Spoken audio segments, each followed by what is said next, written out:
wizard.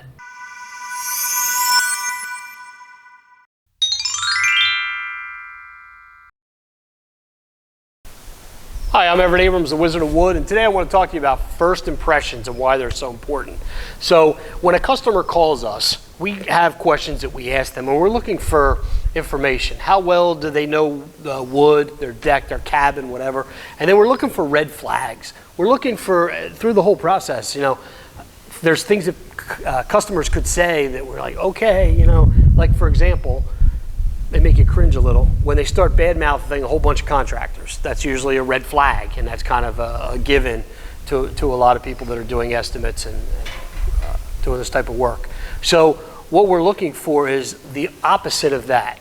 We're looking at what are their red flags and what is the first impression we're giving a customer. I will tell you that it's very, very important in today's market and any time is that first impression. How does that go? So the first time somebody touches you, what happens?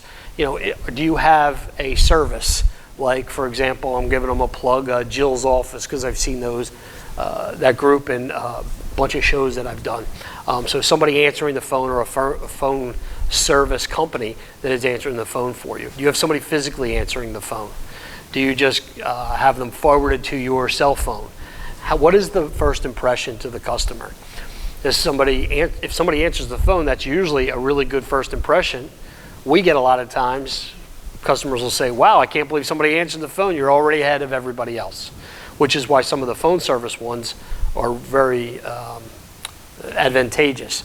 The disadvantage to those is the people that answer the phone may not be very well versed in answering the questions, specific questions that a customer could ask. So your first impression is going to be that first touch, first call. How does that, transpire, and what is the perception of the customer from there? Next is whether you call them back or the information you get from them. How knowledgeable are you from the very beginning? Do they have somebody that's just getting some information, scheduling an estimate, or are they asking questions like, when is the last time your deck was done? Do you know the product that you used? When we come out to the estimate, if you have the can or what you used last time, that would be helpful. These are the type of questions that are specific. They show that you have you really know your craft and that you're very knowledgeable in what you're doing. So it's very important. That's part of that first impression. Then they're still deciding whether or not they're going to use us when we go out to do the estimate in the other companies. So our next impression or first impression, part of it, is how we present ourselves. Do we knock on the door first? Are we on time? Do you give a range? For us, for example, if we schedule a 2 o'clock estimate, we tell them we could be a half hour early or a half hour late. If anything else changes, we would call you. So we ask for that hour window. We arrive in that hour window. We've under promise, over deliver kind of thing. So we make sure we're within that hour. I know we get a lot of feedback from people that say they scheduled a 2 o'clock estimate and they were 15 minutes late.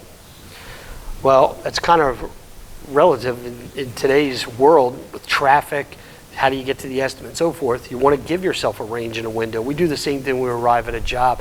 We tell them we're going to arrive there between 8 and 8:15 in the morning, in most cases. So we have a range. People could get held up in traffic. So this is all part of your first impression. You want to show up with a uniform. Always knock first. It's very important that you try to build a rapport with the customer from the beginning, whether it's about their yard, whether it's about the work that has to be done, whether it's about the pets or the kids or something. You want to kind of relate to the customer, and then you go through your estimate, and then this is where you have to really shine. You have to let them know you are the person or the company to do the work based off of your experience, your questions, all the different types of feedback, information you give them. There's things that you will want to make sure that they know that's knowledgeable, that the other people providing estimates on that job won't answer or won't bring up. So if it's a log cabin, you may bring up things like chinking. You may bring up things like the different types of logs or how that restoration is going to go. Staining from the bottom up, not from the top down like painting goes or like painters do. Staining goes from the bottom up, and why. These are the kind of things that you'll want to be part of your first impression.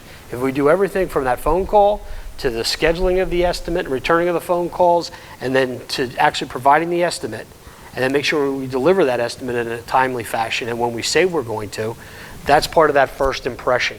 If you do all that right, you'll see better close on most of your jobs. So that's Everett Abrams. That's my video on first impressions. Those first impressions should help you in exterior wood restoration because you want to set yourself apart from your competition. Thank you.